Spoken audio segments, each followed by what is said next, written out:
Alô? A paz do Senhor Jesus a todos aqui presentes e a paz do Senhor Jesus também a vocês que estão nos acompanhando nas redes sociais, Facebook e YouTube. Tá? Hoje é mais uma mensagem sobre o tema da Reforma Protestante e hoje Jesus Cristo, o fundamento, né? O pastor vai estar falando sobre somente Cristo, somente Jesus Cristo, o fundamento. Vamos nos postar em pé? Você que está aqui na igreja e você que nos acompanha aí pela rede social, quiser também abrir a sua Bíblia Sagrada, Evangelho de João, capítulo 1, Evangelho de João, capítulo 1, do verso 1 ao verso 14. Evangelho de João, capítulo 1, verso 1 ao verso 14.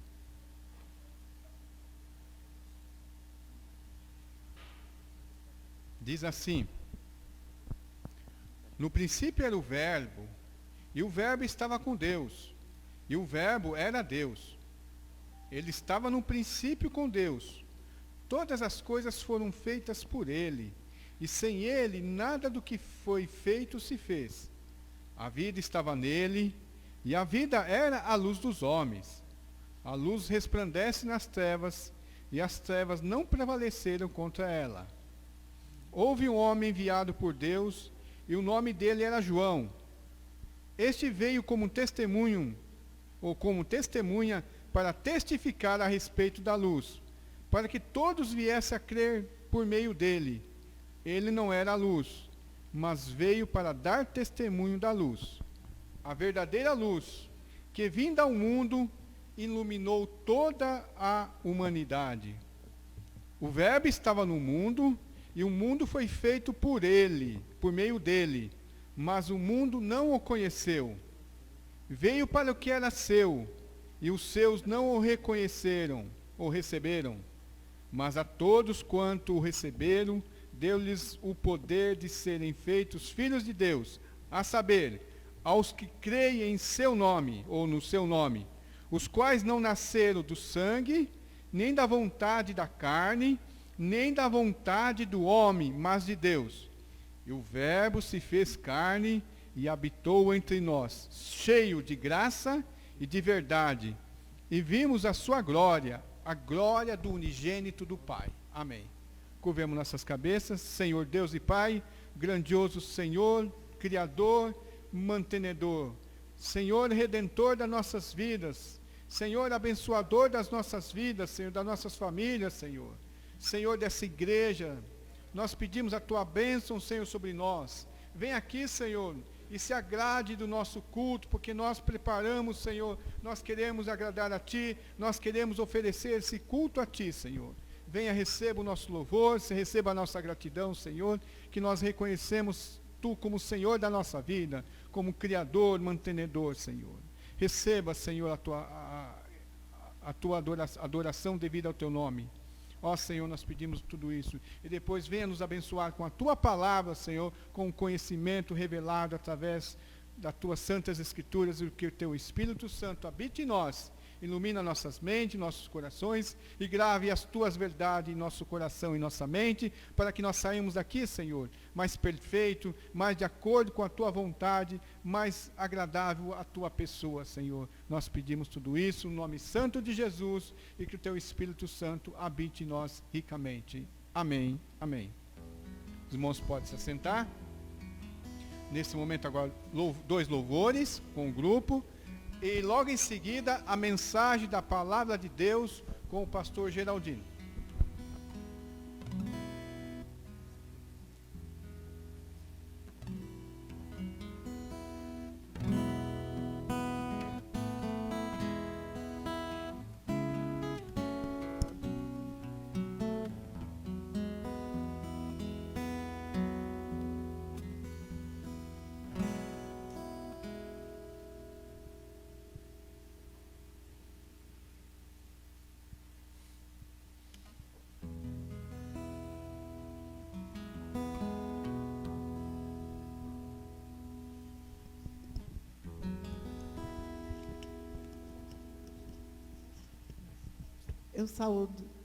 Eu saúdo a todos com a paz do Senhor. Aqui estamos mais uma vez, né, aqui, sempre estamos na presença do Senhor, mas aqui reunidos na presença do Senhor para louvar e enaltecer o nome do nosso Senhor e Salvador Jesus Cristo. Que todos nesse momento possam louvar conosco e que o Senhor vai receber o nosso louvor que sai de dentro do nosso coração. Amém.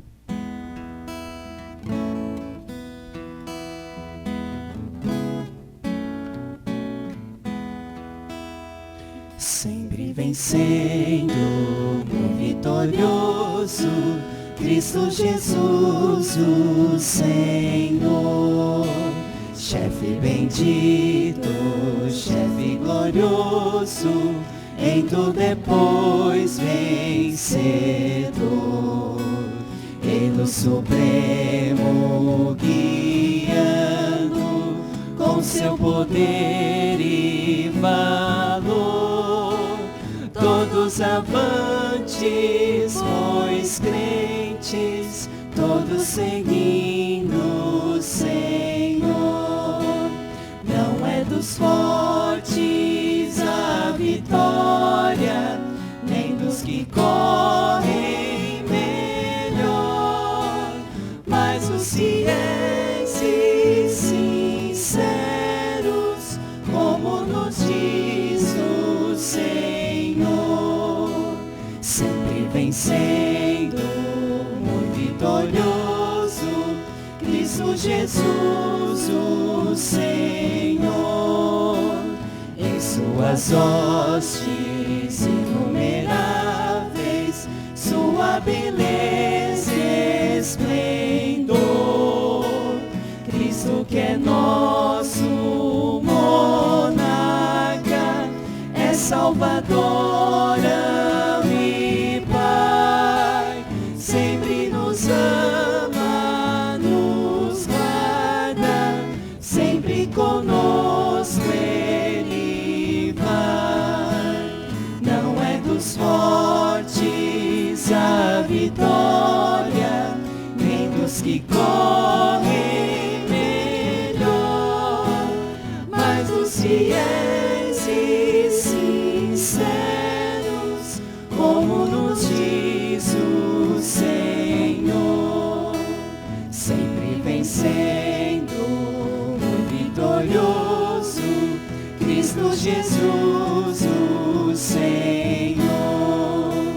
Reis e monarcas, príncipes fortes, buscam também teu favor, e humildemente te peço que me permitas lutar só ao teu lado invencível, é minha vida vinda.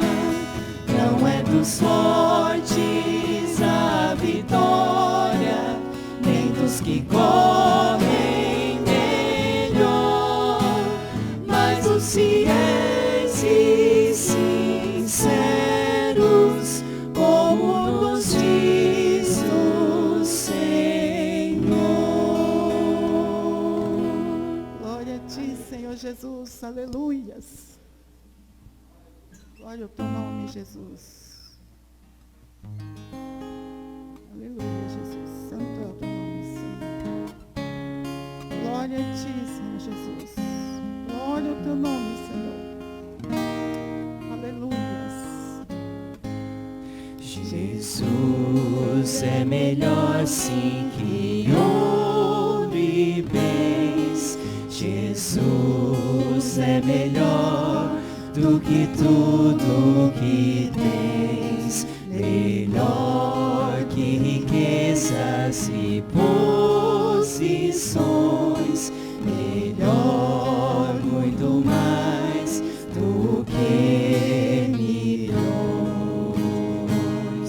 Pode ser um rei com poder nas mãos, mas do mal escravo sim. 1000 vezes prefiro o meu Jesus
Jesus, e servi-lo até o fim. Jesus é mais puro que a linda flor. Jesus é melhor, Ele sim satisfaz. Jesus é melhor, sim, Ele é amor, caminho, luz, verdade e paz. Pode ser um rei com poder nas mãos, mas do mal escravo, sim. Mil vezes prefiro o meu Jesus e servi-lo até o fim. Glória a Deus, aleluia, Jesus.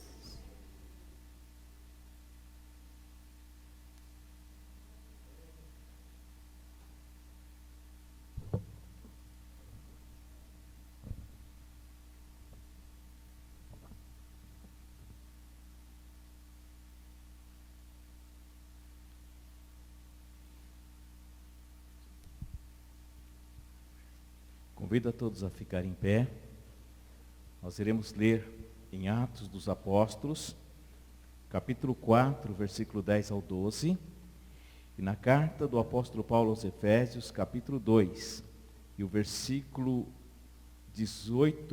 19 até o 22. Amém? Vou ler na Bíblia, tradução viva, Bíblia viva, que diz assim: permita que eu claramente afirme aos senhores e a todo o povo de Israel, que isto foi feito no nome e no poder de Jesus de Nazaré, o Messias, o homem que os senhores crucificaram. Mas Deus ressuscitou. É pela autoridade dele que este homem se acha aqui curado. Porque Jesus, o Messias, é aquele a quem se refere as Escrituras quando falam de uma pedra rejeitada pelos construtores, que se tornou a pedra principal da esquina. Não há salvação em nenhum outro mais. Debaixo do céu inteiro não existe nenhum outro nome para os homens chamarem a fim de serem salvos.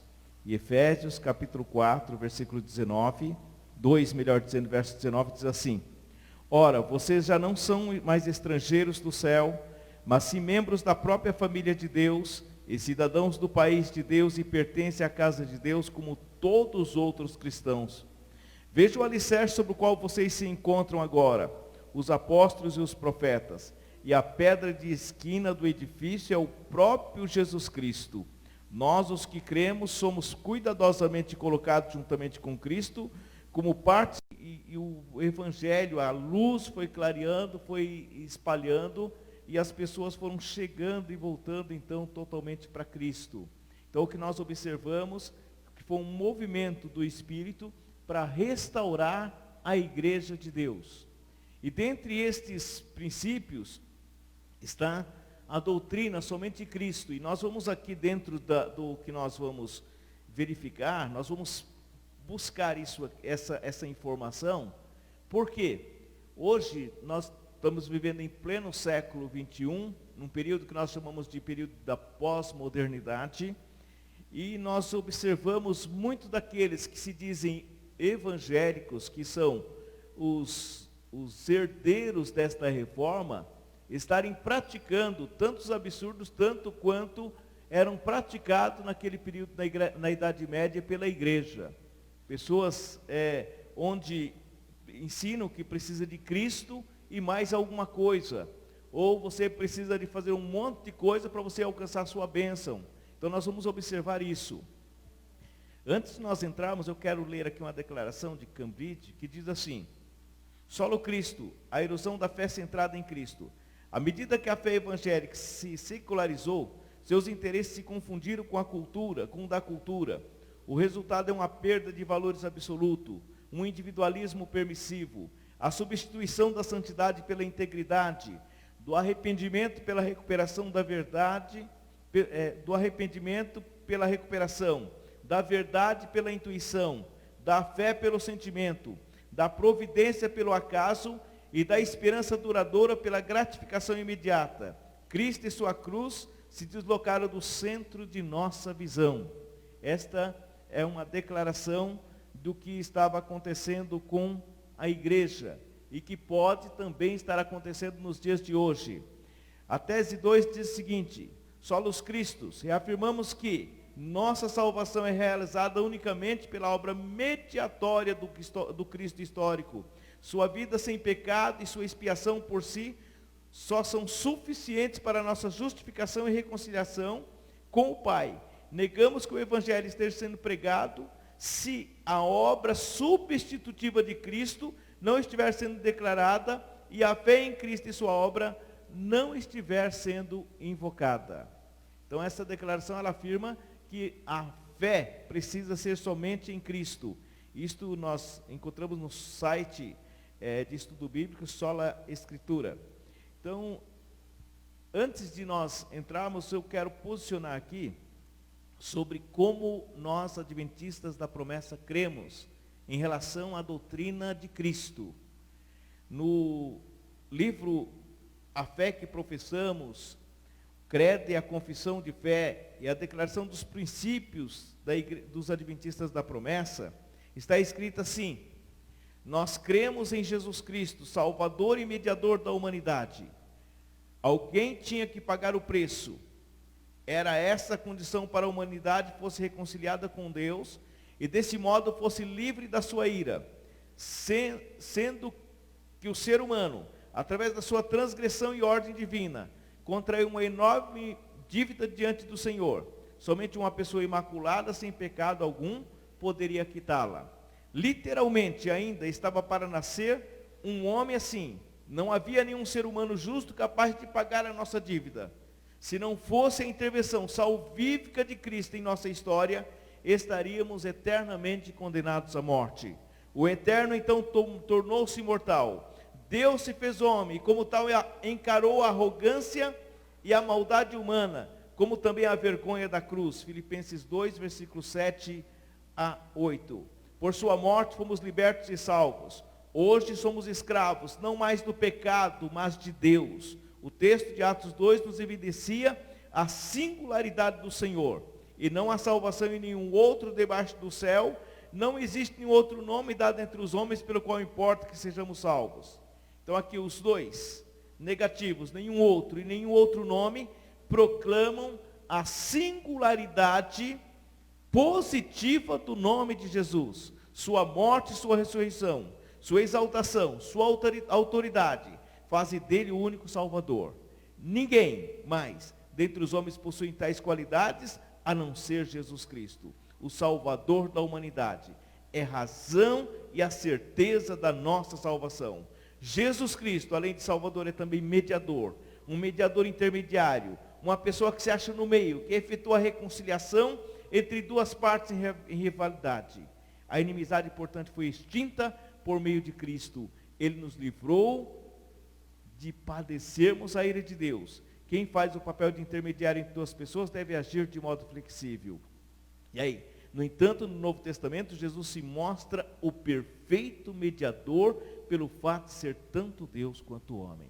Então aqui, fecha aspas, então esse aqui são, e prossegue mais, depois se vocês quiserem conhecer melhor, tem o nosso declaração de fé da Igreja Adventista da Promessa. Então, com base nisso, a Igreja Adventista da Promessa é uma igreja que crê e prega que a nossa salvação, ela está centralizada em Cristo Jesus. Somente Cristo salva. Então, diante disso, nós precisamos continuar professando. Mas vamos voltar um pouquinho para a história. Na revista Ultimato, do site Ultimato, publicou um artigo de autoria de Wagner Barbosa, e ele levanta o problema das modalidades utilizadas no decorrer da história cristã, ou seja, da história da Igreja de Cristo. e ele fala sobre algumas coisas. Então ele chama a atenção para a clareza das Escrituras, quanto a nossa salvação, ela depende inteiramente da obra de Cristo. Ele chama a atenção, e ele diz que Jesus Cristo foi o nosso substituto. Jesus Cristo recebeu uma morte que era nossa, para que por ele nós tivéssemos vidas em seu nome. E ainda esse autor nos lembra de uma característica do ser humano, quando diz: a natureza humana não se sente confortável em ter de depender de alguém. E ele faz uma pergunta: não é verdade? Então o grande problema nosso, o grande problema do ser humano, e às vezes nós que somos cristãos, é que nós achamos que nós não podemos depender de ninguém. Normalmente nós achamos que nós precisamos fazer alguma coisa pelos nossos próprios méritos. Isso começa a ser tratado com a gente quando nós começamos os primeiros dias de vida. Às vezes na educação que nós passamos para os nossos filhos, nós dizemos: olha, você não vai ganhar isso porque você não está merecendo. Não vou te dar isso porque você não merece. Ou para você ganhar um presente, você precisa tirar uma boa nota na escola. Então você vai merecer se você tirar uma boa nota. E nós começamos a ensinar as pessoas a fazerem as coisas mediante os seus merecimentos. E com essa cultura incutida em nossa mente, com esse pensamento colocado em nossa mente, nós começamos também a achar que para a nossa salvação, para a nossa vida espiritual, nós também precisamos fazer alguma coisa para merecermos a nossa salvação. E quando a Bíblia diz que nós somos salvos não pelas nossas obras, não é pelos nossos méritos, mas é pela graça de Cristo Jesus. No próximo sábado vai ser tratado com mais profundidade sobre esse assunto, sobre a graça.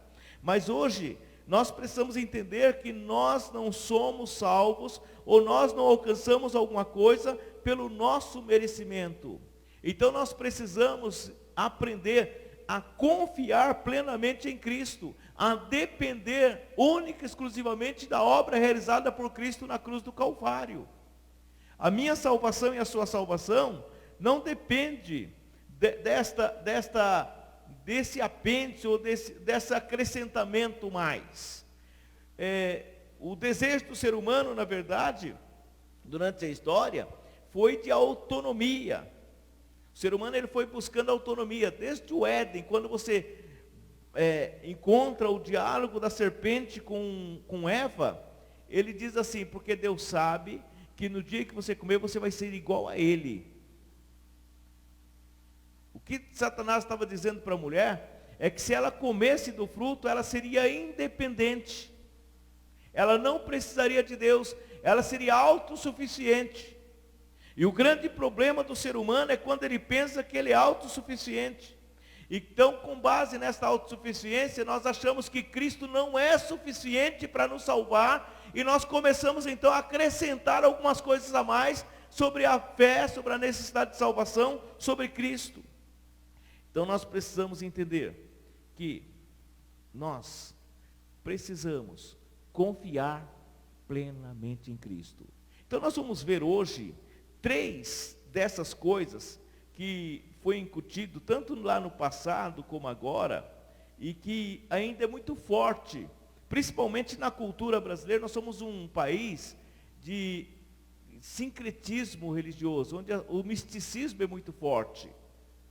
As pessoas creem mais nas coisas, ou seja, para elas terem fé, elas precisam de objeto, elas precisam ter alguma coisa palpável, elas precisam de algum ponto de contato. Então essas pessoas, elas são normalmente levadas a acrescentar alguma coisa na sua fé em Cristo. Ou muitas vezes nessa vontade de você chamar a atenção, de contextualizar a mensagem, você começa a criar alguns pontos de contato, algumas coisas, ou alguns argumentos, que você acaba levando as pessoas a confiarem mais nos objetos do que em Cristo. A confiar mais nos adereços e coisas mais que são colocadas, nos rituais, do que em Cristo. Então, nesse caso aqui, nessa matéria, o Wagner Barbosa ele lembra a doutrina da penitência, a doutrina romana das penitências. foi uma das maneiras pelas quais a supremacia de Cristo na salvação era obscurecida. De acordo com essa doutrina, o batismo expia os pecados cometidos até o momento em que a pessoa é batizada. Não existe muitas pessoas no nosso meio que acreditam que as pessoas são, os pecados delas são purificados pelo batismo? Então, uma das grandes discussões, inclusive, se o batismo deve ser feito em pia batismal ou em água corrente, está muito centralizada por causa de uma fé católica que nós possuímos muitas vezes, que nós achamos que o pecado é purificado quando a pessoa é imergida nas águas. Quando na verdade, o pecado, o meu pecado, o seu pecado, ele é purificado pelo sangue de Jesus.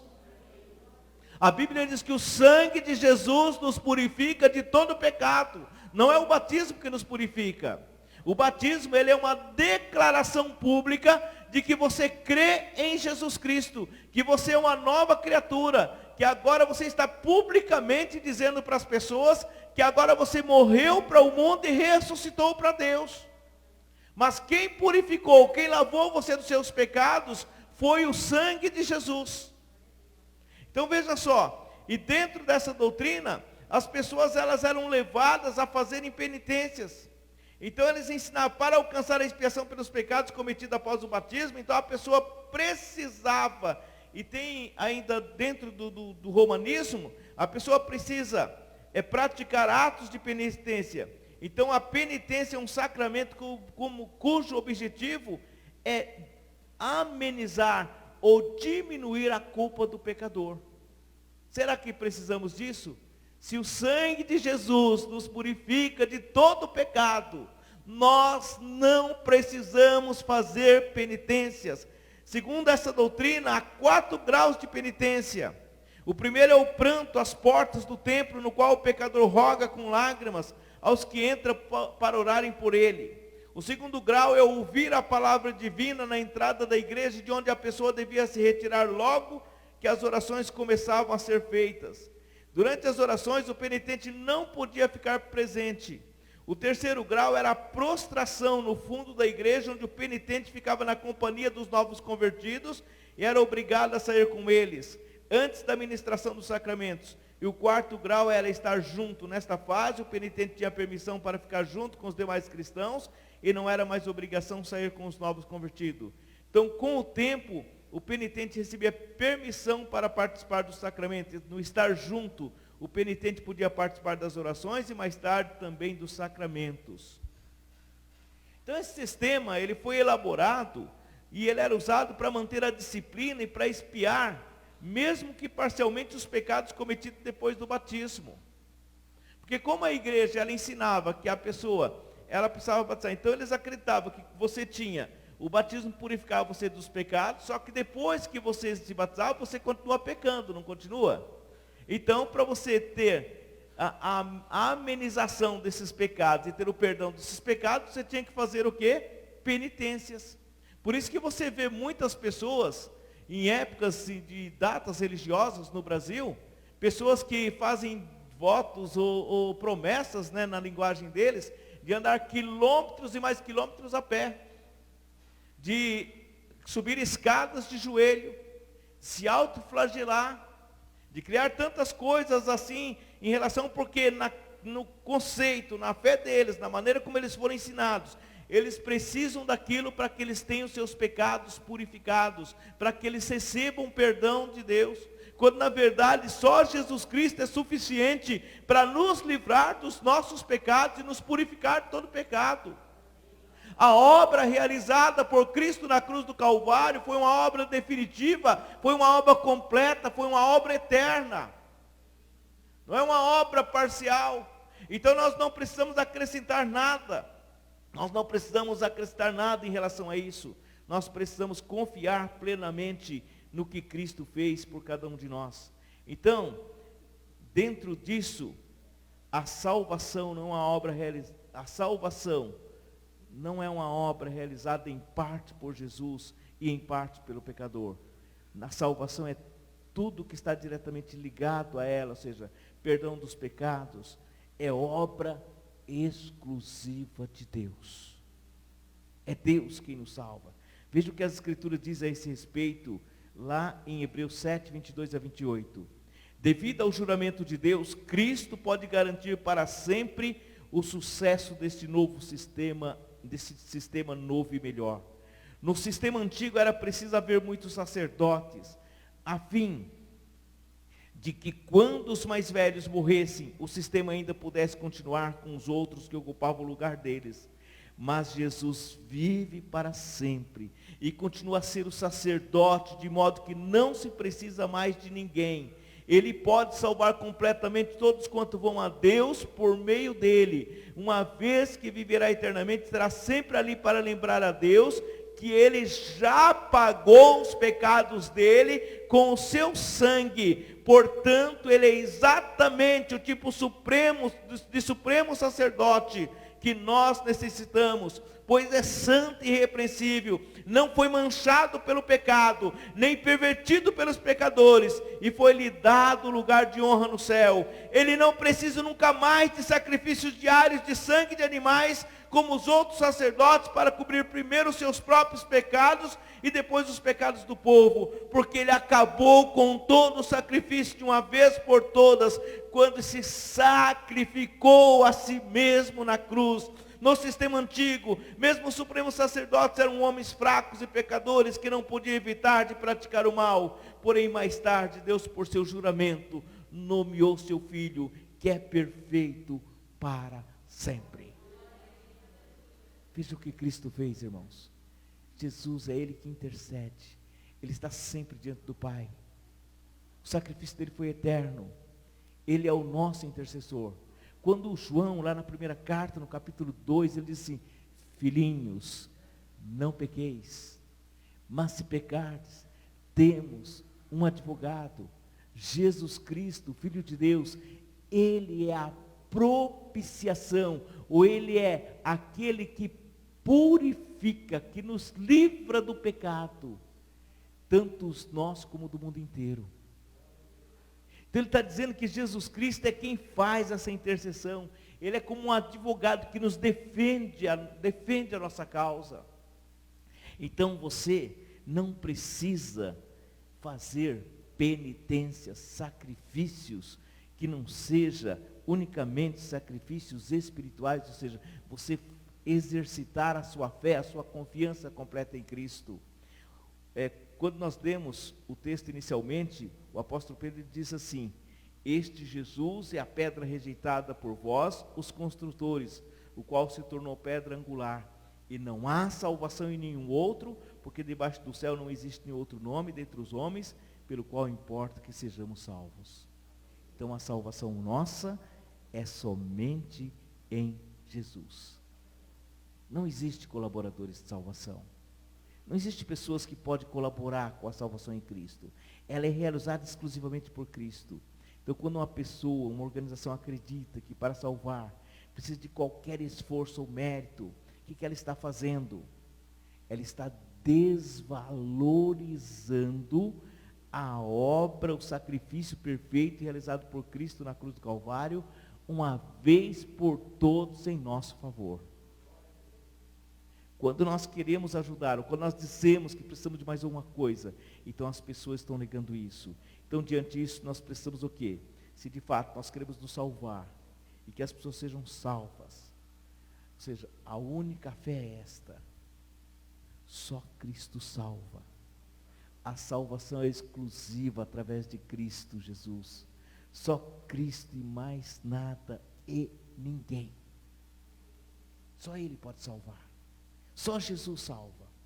Então, quando a gente for tratar sobre o tema da graça, nesse assunto, nós vamos aprofundar um pouco mais, e nós vamos aprender que a indulgência, ela está em oposição à graça de Deus.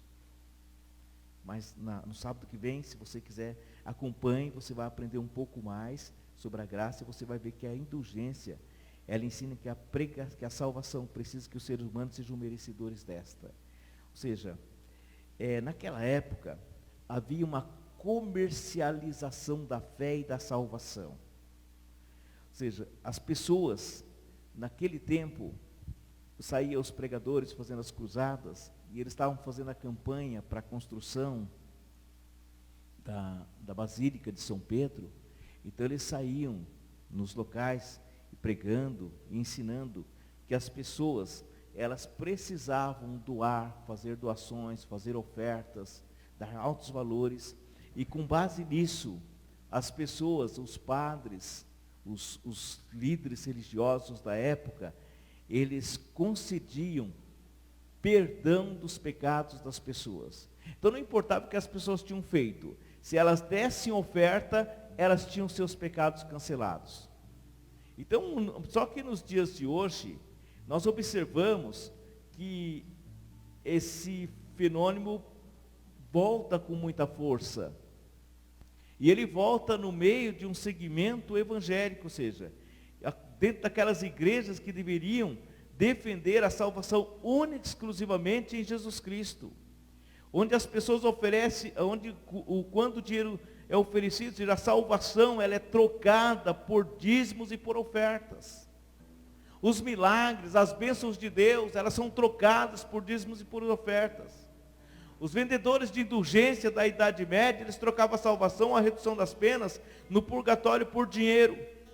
E hoje, na verdade, os modernos comerciantes da fé vendem não apenas a salvação, sobre a qual pouco se fala nos cultos voltados à prosperidade, mas interessados nas bênçãos terrenas, mas também relíquias poderosas como fios de barba dos apóstolos, mantos de Elias, óleo santo, caroço de feijão, e aí por diante, tantas outras coisas que as pessoas têm, terra santa, um pouquinho de terra lá de Israel, água do Rio Jordão, e aí por diante as pessoas estão negociando, estão criando novas indulgências, novas formas das pessoas alcançarem bênção.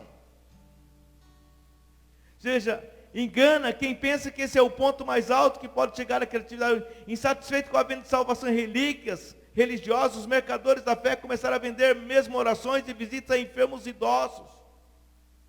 Então as pessoas têm vendido tantas coisas. As pessoas são encorajadas a entregar tudo, carro, casa, dinheiro, em troca de uma bênção maior. Isso é ensinado como se essas atitudes fossem mandamento de Deus. Então eles usam um texto fora de contexto, manipula esse texto bíblico e aplica na mente dos incautos, daqueles que estão desinformados. E as pessoas pensam que agora elas precisam comprar suas bênçãos. Isso está muito ligado em relação ao assunto anterior que nós falamos. Quando as pessoas elas pensam que elas precisam fazer algo para merecer. Elas precisam pagar por aquilo que elas têm. As pessoas acham que a graça de Deus não é suficiente. A graça de Deus não basta. Então nós precisamos, ou seja, nós precisamos então pensarmos uma coisa.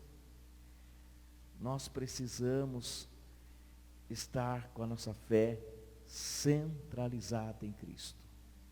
Nós precisamos estar ligados em Cristo. O Senhor Jesus Cristo, Ele disse o seguinte, Ele ensinou o seguinte: fique firmes em mim e deixe-me viver em vocês. Pois um ramo não pode dar frutos quando está separado da videira. Nem vocês podem produzir separados de mim. Sim, eu sou a videira, vocês são os meus ramos. Todo aquele que vive em mim e eu nele, produzirá muitos frutos. Porque separados de mim, vocês não podem fazer coisa alguma. Quando alguém se separa de mim, é jogado fora como um ramo imprestável, seca-se e é juntado num montão com os outros e depois queimado. Mas se vocês permanecerem em mim e obedecerem às minhas ordens, pode fazer o pedido que quiserem e isso será concedido. Então como é que você recebe bênção de Deus? Como é que você alcança resultado das suas bênçãos? É você estar ligado em Cristo, permanecer em Cristo. É você viver uma vida totalmente centralizada em Cristo.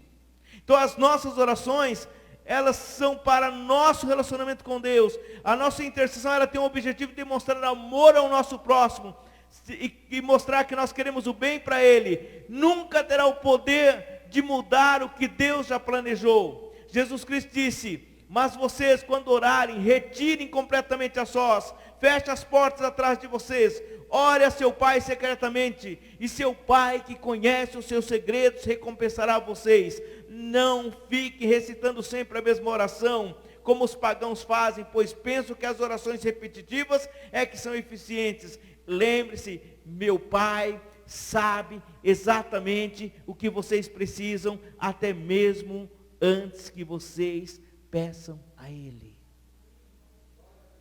Entendeu, irmãos? É relacionamento, é o seu relacionamento com Deus, é sua intimidade com Deus, é sua vida, é seu exercício espiritual, é sua vida prática espiritual, é que vai permitir que Deus continue abençoando a sua vida, que Deus continue fazendo tudo. Se você quiser entender um pouco mais, leia depois Deuteronômio capítulo 28. Quando nós relacionamos adequadamente com Deus, quando nós estamos ligados a Ele, nós obedecemos os mandamentos dEle, e quando nós obedecemos os mandamentos dEle, toda sorte de bênção vem sobre as nossas vidas. Mas não dá para obedecer simplesmente porque nós damos uma oferta ou barganhamos com Deus, porque nós negociamos com Ele. Então Jesus é quem intercede por nós. Jesus é o único mediador entre Deus e os homens. Ele é o nosso sumo sacerdote. Então nós não precisamos pagar para alcançarmos algum bem de Deus, nem para obtermos salvação, nem pagarmos para alguém fazer orações por nós, e não precisamos de nenhuma relíquia ou ponto de contato para que a nossa casa ou nossa vida seja guardada ou abençoada.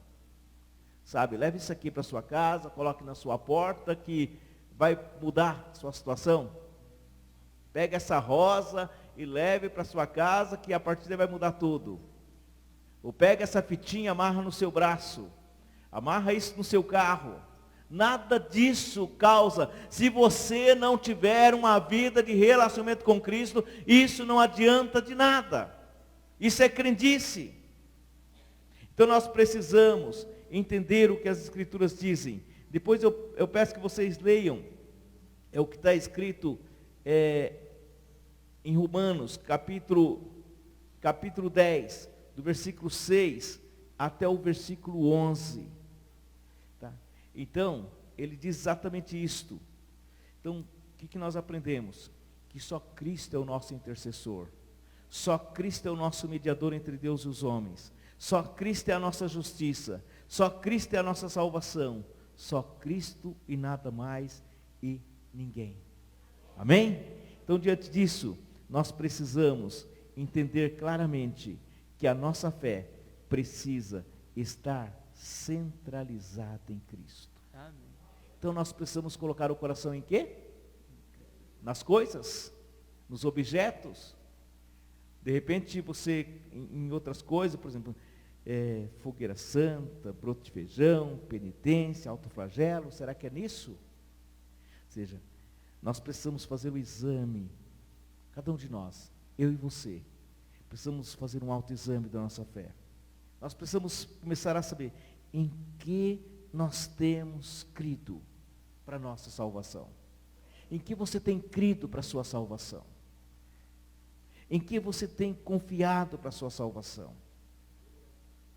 Então nós precisamos livrar de todos os apêndices, de todas as coisas, todos os pontos de contatos, e centralizar a nossa fé única e exclusivamente em Cristo. A Bíblia diz que nós devemos olhar para o alto. Não é assim que ela diz? Levante e olhe para o alto. Ele é o autor e consumador da nossa fé. Amém. Quem é? Jesus Cristo, o único fundamento. Amém. Amém? Que Deus, por sua graça, nos abençoe e que a cada dia, eu e você, confiemos mais e mais em Cristo. Amém.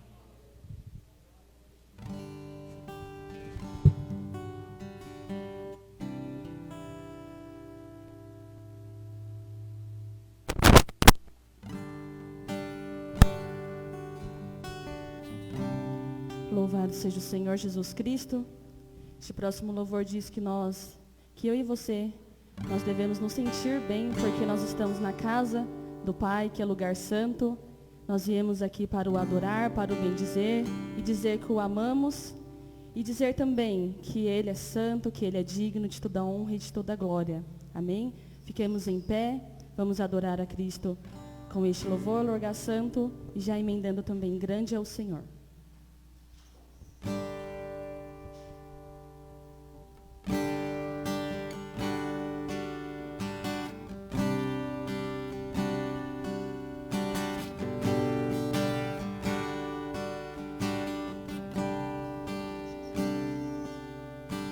Sinta-se bem na presença do Pai.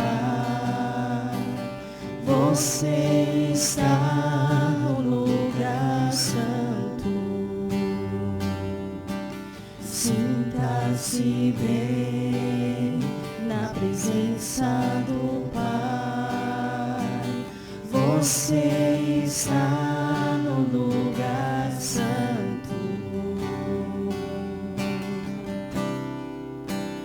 Para receber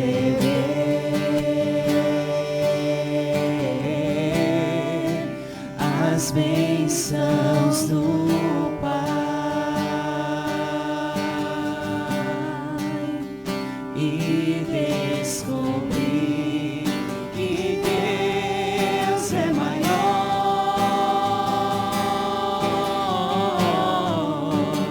e dizer:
agradecer-te por tua obra em nossas vidas. Confiamos em teu infinito amor,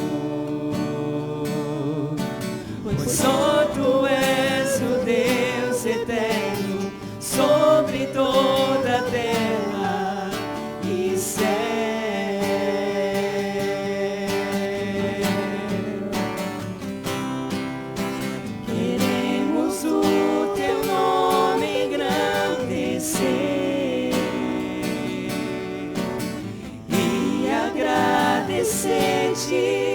Por tua obra em nossas vidas, confiamos em teu infinito amor, pois só tu és o Deus eterno sobre toda a terra e céu.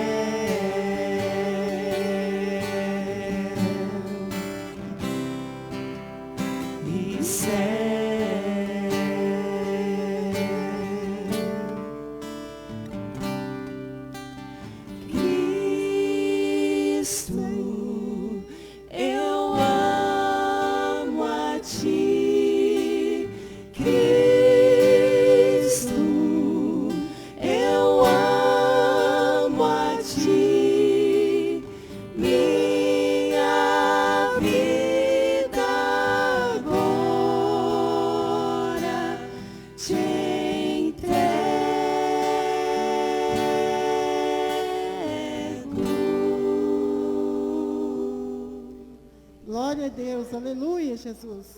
Glória a Deus.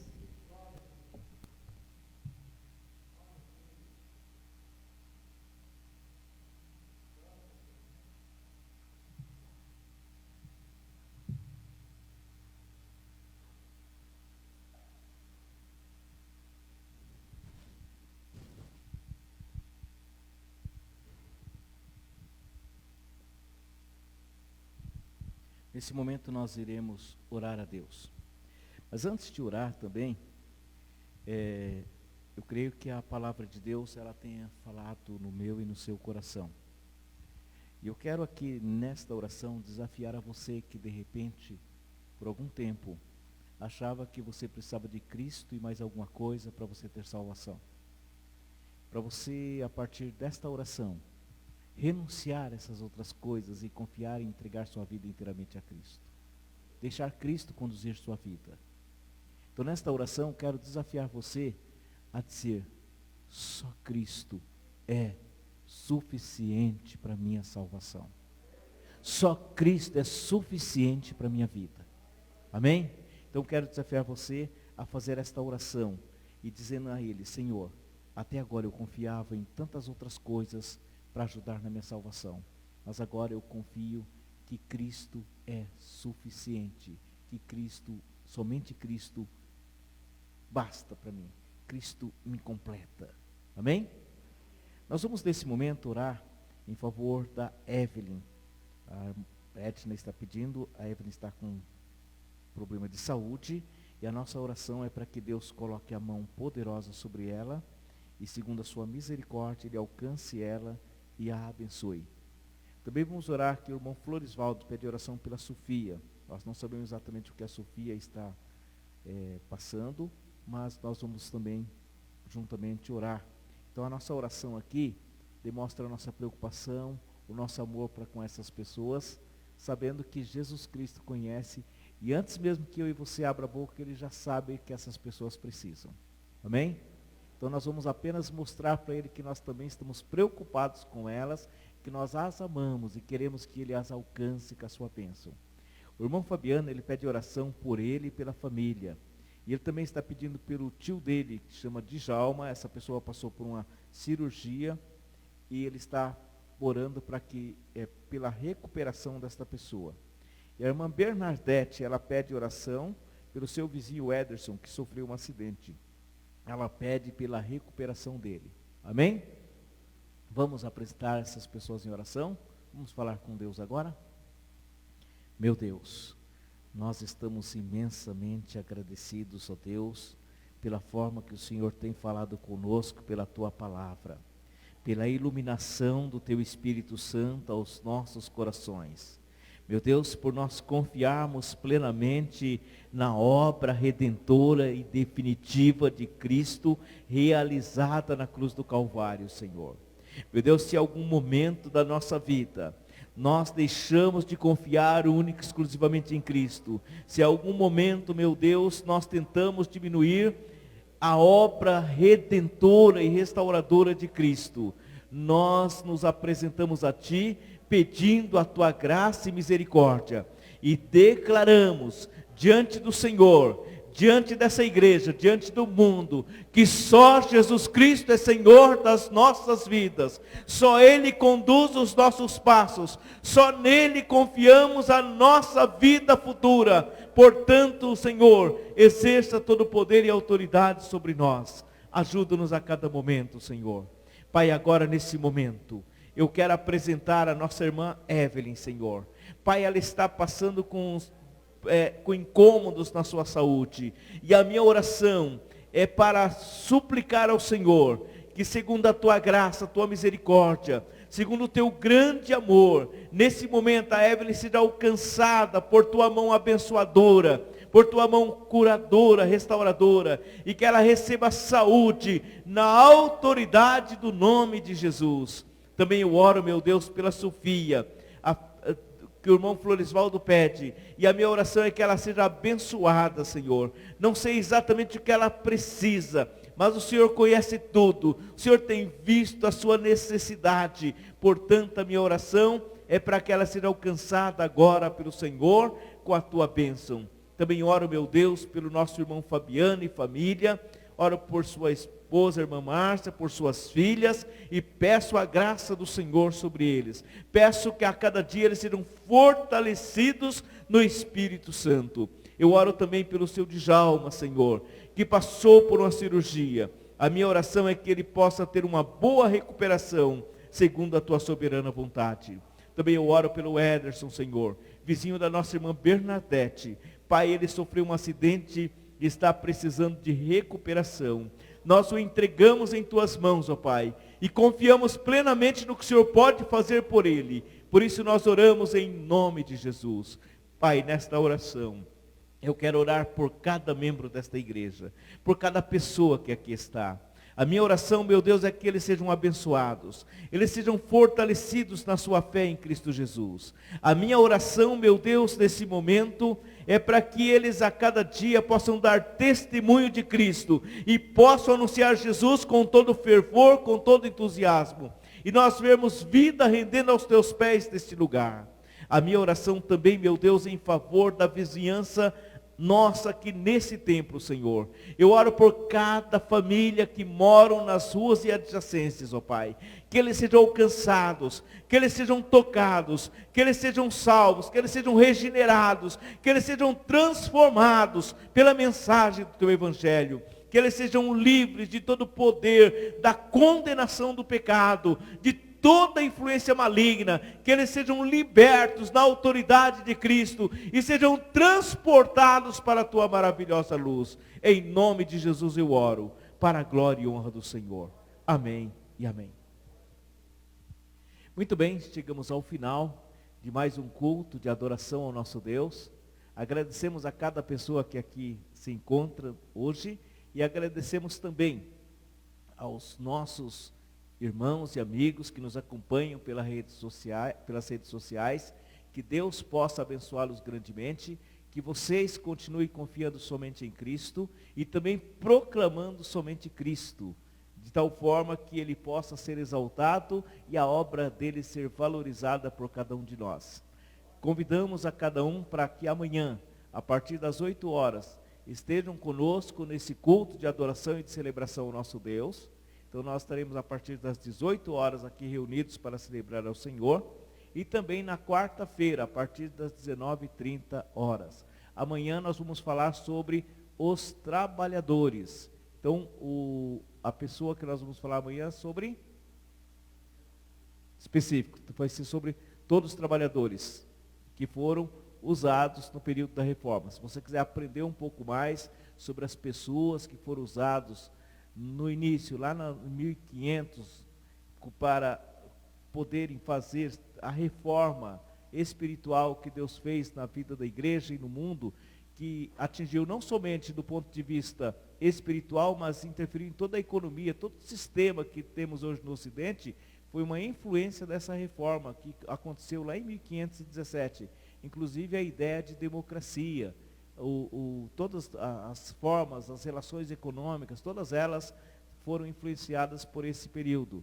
Então é importante nós conhecermos a nossa fé e voltarmos às origens para que nós possamos avançarmos cada vez mais. E assim proclamarmos o genuíno Evangelho de nosso Senhor Jesus Cristo. Amém? Curve sua cabeça e nós seremos despedidos. Senhor, mais uma vez nós te agradecemos pela oportunidade que tivemos de aqui cultuar ao Senhor, de proclamar a tua palavra, mesmo relembrando a história, Senhor. Nós oramos, ó Deus, pedindo que cada uma destas pessoas, ao retornarem para suas casas, elas continuem sendo guardadas, protegidas, que elas possam ser usadas pelo teu Espírito Santo, que elas continuem sendo morada do Senhor, a habitação do Senhor, ó Pai. Todas aquelas que creram e confiaram plenamente em Cristo, que elas possam ser instrumentos do teu Espírito Santo e os teus dons espirituais possam manifestar na vida de cada uma delas onde elas estiverem, e ali o teu nome seja glorificado. Por isso nós despedimos dizendo que a graça de nosso Senhor Jesus Cristo, o grande amor de Deus nosso Pai, a comunhão e as consolações do Espírito Santo seja com todos nós e com todo o povo de Deus, agora e sempre.